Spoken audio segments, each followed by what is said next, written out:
Ladies and gentlemen, I'd like to acknowledge that we gather today on the traditional lands of the Kaurna people. I'd also like to thank Melinda and Hamilton for organising this event. CEDA has been a fantastic forum for discussing ideas, and I've taken advantage of it very significantly over the last 4 years, and I've really appreciated the opportunity to set out our agenda and to discuss it and to debate it in forums like this. So thank you so much. You play a critical role in our democracy. Congratulations. I understand that you've already been entertained by some great speakers, and my intelligence tells me that Michael Blythe has said some upbeat things about the South Australian economy, which is a good thing to hear. We also have, I understand, heard from Lily Jacobs about the revitalisation of the City of Adelaide and a renewal of its spaces. And Lily has been a central part of this idea of the vibrant Adelaide. And I don't think anybody could deny us that the City of Adelaide is looking really as good as it's ever looked, with the exciting vibrancy of more people in this city. And of course, it's always people that create the vibe and the buzz about a place. I also understand that you've had Jeff Connolly talking to you about some of the exciting projects in relation to hydrogen. Jeff and the vision from Siemens is extraordinarily exciting. The notion that we could take our international leadership in renewable energy and actually turn it into something exportable through liquid hydrogen is an amazing opportunity, and Jeff's been very important in our thinking. And of course, I must also give credit to the Vice-Chancellor, Peter Rathjen.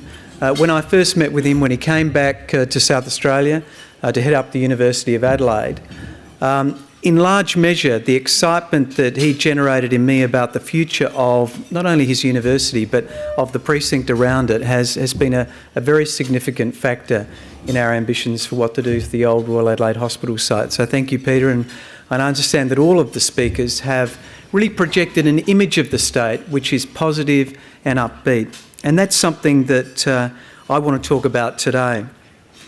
Obviously, in the next state election, we're deciding more than simply the makeup of the parliament. We're actually making a decision about the future direction of our state.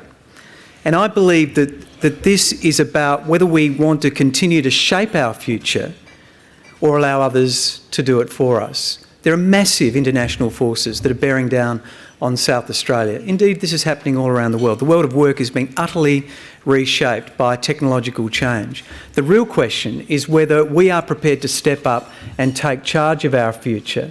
And that is what I'm offering the people of South Australia at this next election. When I speak about standing up for South Australia, which is our overarching campaign slogan, I'm talking about a future where South Australian jobs are our number one priority. And the objective circumstances require this of us because the world is changing so quickly. It's exciting for many people, but also frightening for many people. And we need to step up and to show them, paint a picture of South Australia, which is bright, and also show them how they can fit into the South Australia of the future. I believe it's about standing up for our renewable energy and cheaper energy future. I believe it's standing up for a world-class health system, and most importantly, the most important investment that we can make, standing up for our investments in education, in particular our school system.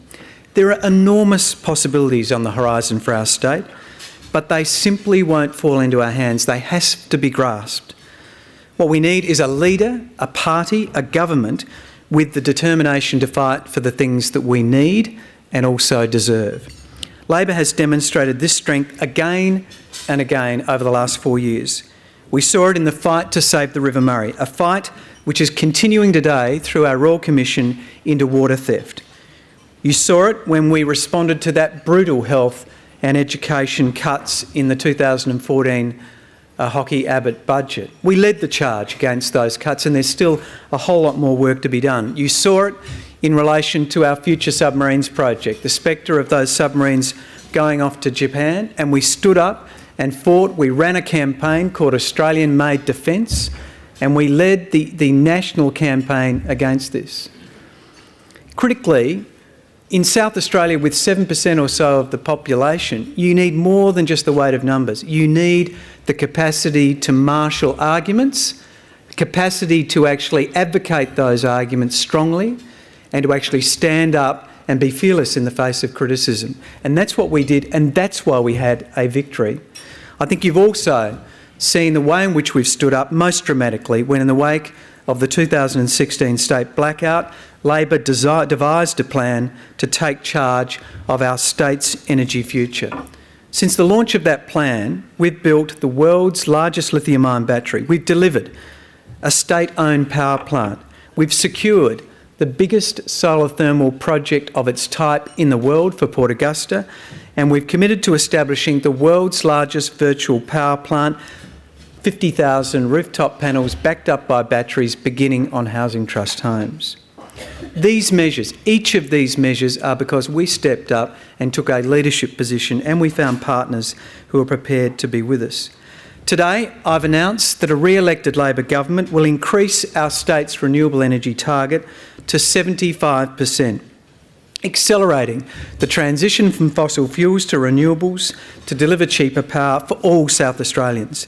A second and nation-leading initiative is a complementary announcement. We'll introduce for the first time a 25% renewable storage target, backed up by a further investment of $20 million into our Renewable Technology Fund to make sure that we have the technologies of the future. Now, earlier today, I understand you heard about this fantastic hydrogen production distribution facility at Tonsley, courtesy of Jeff Connolly. Earlier today, I was out at the Old Holden site. So after a week ago announcing the first tenant for the Old Holden site, a crane manufacturer, we were out there today announcing a project that will put one of the nation's largest microgrids on the roof of the Holden plant. So 20% of the roof will be covered with panels backed up by a battery, and it will provide a 20% reduction for all of the new tenants coming into Holden. So just a few months ago, the Holden plant closes. Now we're there investing to make sure that we attract the businesses of the future to come into that plant, and we're doing it by providing the infrastructure which will reduce their power bills, and in the process creating another 20 jobs in the assembly and the processes associated with that great company Carnegie, who are investing here in South Australia.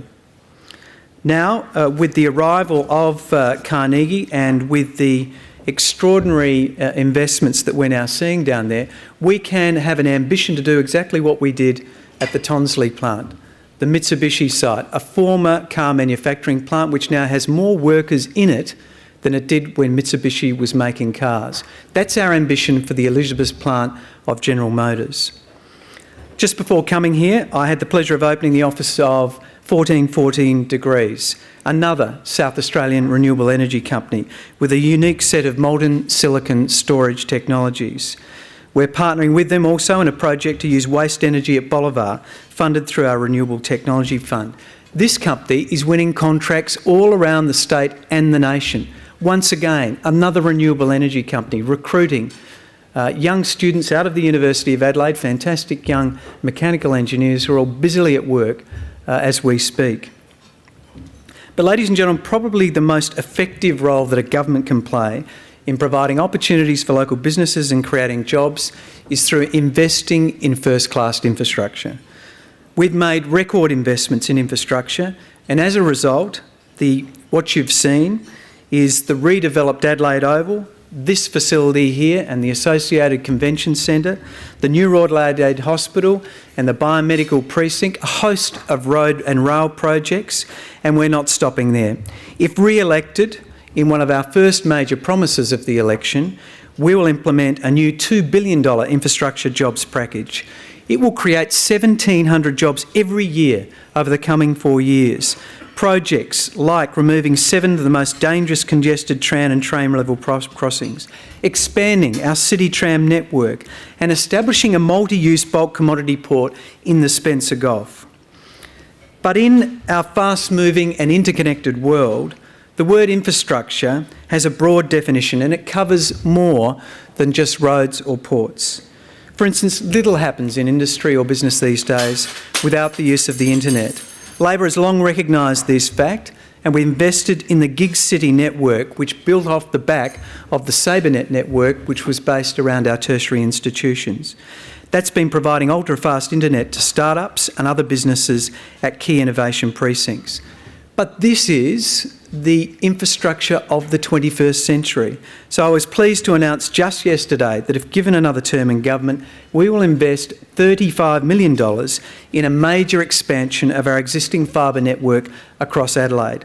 That project, to be known as the Fishbone, will make this city the home of Australia's fastest internet, and indeed, when it's built out, equal to the fastest in the world, attracting more leading-edge companies, the sort of companies that require this ultra-fast internet access. So besides supporting existing businesses, the Fishbone will do something even more important. It will give us the capability to be part of the high-tech industries which are on our horizon and which offer virtually limitless possibilities for South Australia. The excitement created by Elon Musk when he came to South Australia and said that he wanted to partner with South Australia to provide a solution to their energy needs has reverberated not just around the nation but around the world. He sent a message that you have an idea and you want to turn it into reality, this is the place that you can come to. And we're not just seeing this in the renewable energy space, we're seeing it in space itself, the sector which includes local firm fleet technologies, which makes low-cost nano-satellites. We're seeing it in computer gaming, with the Adelaide being the home of Mighty Kingdom, which is winning contracts with Disney and other international product houses, employing 35 people at its city offices and just recruiting now for a further 80. Then there's cybersecurity, VeriGuard systems, moving from Adelaide to Melbourne, poised to help manufacture in the northern suburbs an additional 600 jobs associated with creating the hardware that supports their technology.